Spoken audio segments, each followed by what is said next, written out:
이게 앞으로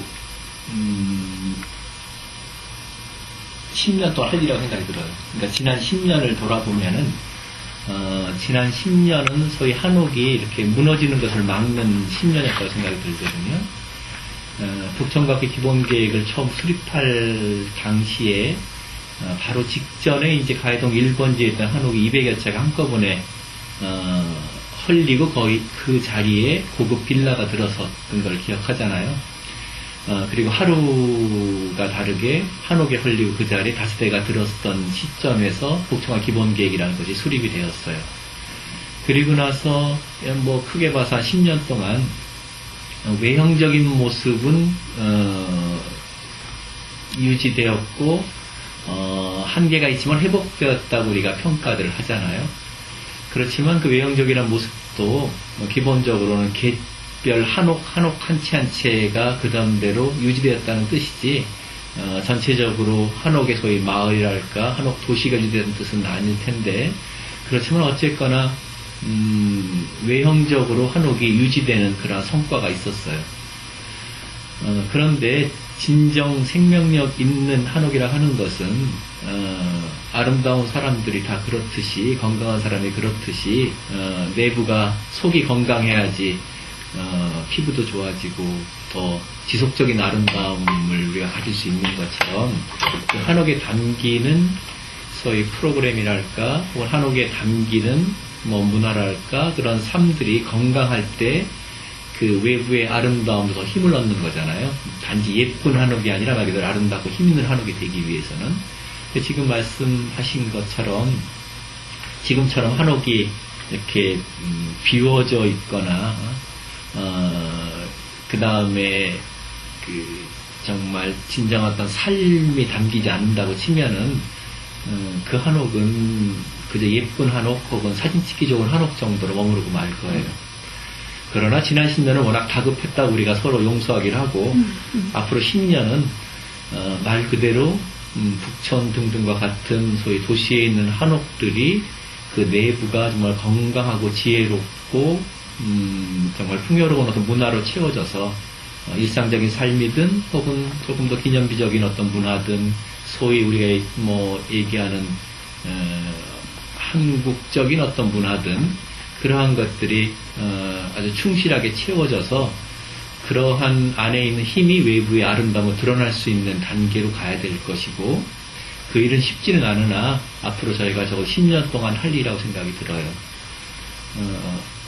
우리가 잘 알다시피 한옥이라고 하는 것은 그런 것을 잘 담아낼 수 있는 그릇이잖아요.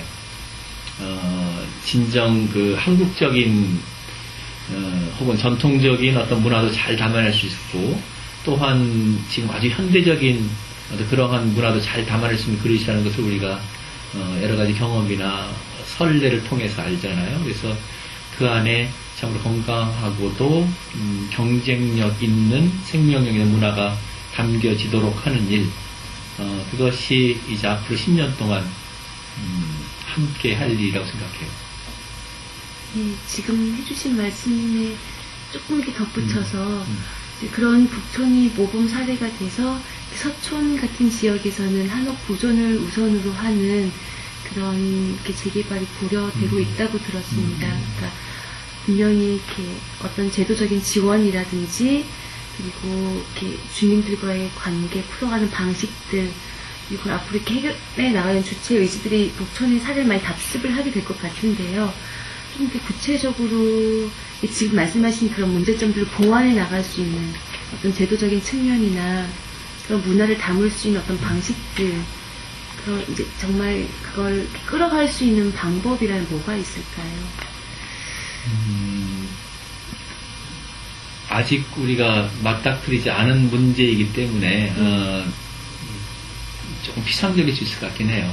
근데 가장 중요한 것은, 혹은 북촌에서 간과했던 것은 그 안에 살고 있는 주민들의 힘을 그렇게 믿지 않았던 것 같기도 해요. 그 안에 사실은 여러 공동체들이 있었거든요.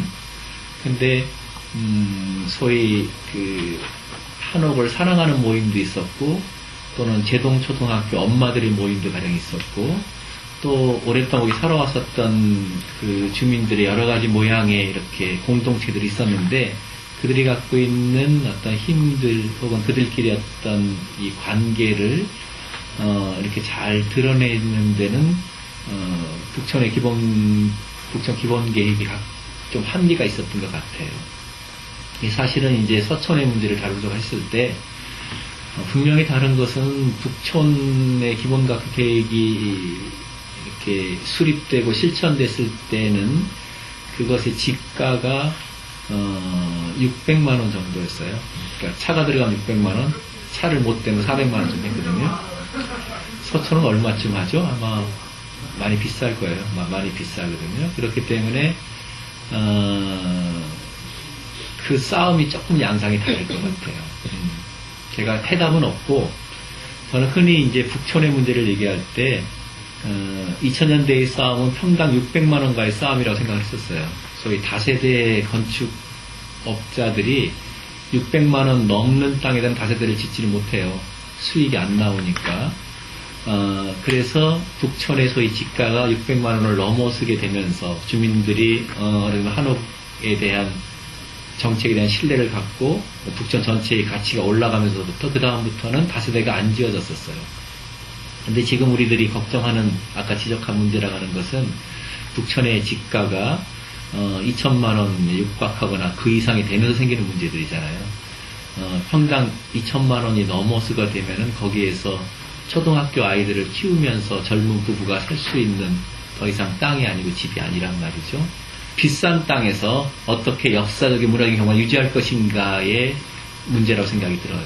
그럼 서촌은 사실은 그런 점에서 조금 더 어려운 출발이라고 볼 수 있을 거예요.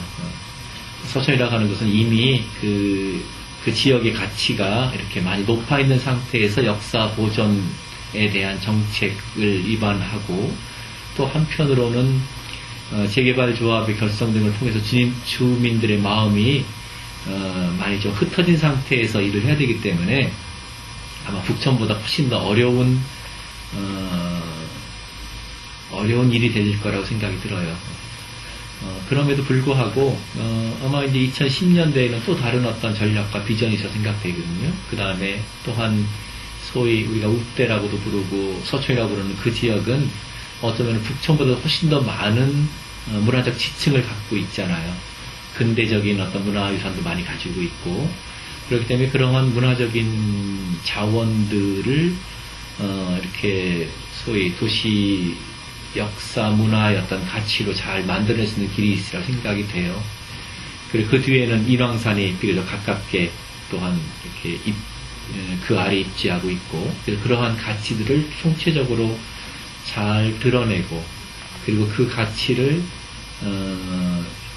회복하고 유지하는데 어떤 공공적으로 조금 더 적극적으로 개입할 수 있다고 생각이 들고요. 그런 방식을 통해서 소위 그 서촌 지역에 대한 전략이 세워진다고 생각하고 그러한 전략들을 지금 여러 건축가들 이 주민들과 협의하면서 수립하는 중이라고 알고 있습니다. 마지막 질문 드리겠습니다. 아마도 쉽지 않을 텐데요. 한옥이 무엇일까? 이렇게 한마디로 정의를 해주신다면. 논란이 아직 많아서 한옥 그 정의가 일단은 2009년에 개정된 소위 건축법 시행령에 한옥의 정의가 나와 있어요. 근데 그 한옥의 정의에 따르면 기둥과 보가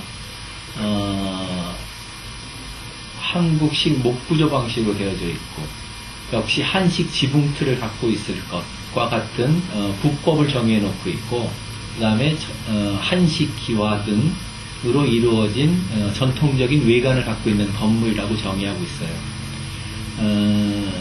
그 정의가 듣기 때문에 조금 이렇게 지나치게 좁거나 조금 한계가 있다고 느낄지는 모르겠으나 그 정의는 사실 제도적인 정의예요. 사실 한옥이기 때문에 우리가 건폐율이든 혹은 방화구역이든 주차장 설치 기준이든 등등등에 대해서 한옥의 특수성을 고려하기 위하여 그때 적용하는 잣대이기도 하고, 한편으로는 수선비 지급과 같은, 보조와도 같은 진흥을 위해서 어떤 경비를 지원하게 할 때 쓰는 어떤 기준이에요. 그렇기 때문에 거기에 내려져 있는 한옥의 정의라고 하는 건 소위 제도적 정의 또는 규범적 정의라고 볼 수 있을 텐데, 우리가 기대하는 소위 이 시대에 혹은 100년 후에도 여전히 과거의 한옥이 갖고 있었던 그런 힘과 아름다움을 유지하면서도 경쟁력 있는 한옥을 우리가 기대할 때 그 정의만 가지고는 조금 부족하다고 생각이 들어요. 그래서 저는 사실은 그런 질문을 받을 때마다 한옥의 정의를 무엇이다 정의하기보다는 아까 말씀드렸었던 한옥의 4가지의 범주라고 하는 것을 먼저 말씀을 드리고, 다시 말씀드려서 국법, 그 다음에 공간의 성격, 그 다음에 재료, 그 다음에 장인의 기술과 솜씨, 이렇게 그 범위를 충족시키는 한옥, 건물을 한옥이라고 정의를 하자. 다만 그 범주의 목적과 그 범주를 내리게 된 어떤 바탕의 생각은 조금 명확하게 하고, 그것을 실천하는 방법들은 조금 느슨하게 열어놓는 게 좋겠다. 그 새로운 프로그램을 담고 해서 건축가가 아주 공간의 조직을 전부로 새로운 방식으로 이렇게 창신해내거나, 또는 정말 새로운 재료를 갖다 개발해서 그것을 갖다가 한옥에 적응하거나 하는 부분들은 열어놓고선 한옥의 정의를 내는 게 좋겠다, 그렇게 생각을 해요. 그래서 궁극적으로 한옥이라는 게 갖고 있는 문화적 정체성이라고 하는 것은 우리가 유지해야 될 것이고, 그 다음에 그것이 갖고 있는 소위 친환경적이라는 가치라는 것도 계속 지속해야 될 것이고, 그 범주 안에서 우리가 한옥 그랬을 때 우리한테 떠오르는 아름다움과 어떤 가치가 있잖아요. 그런 것들이 이렇게 연상될 수 있고 우리가 확인할 수 있는 그러한 방식으로 굳이 필요하다면 정의를 해야 될 것이다.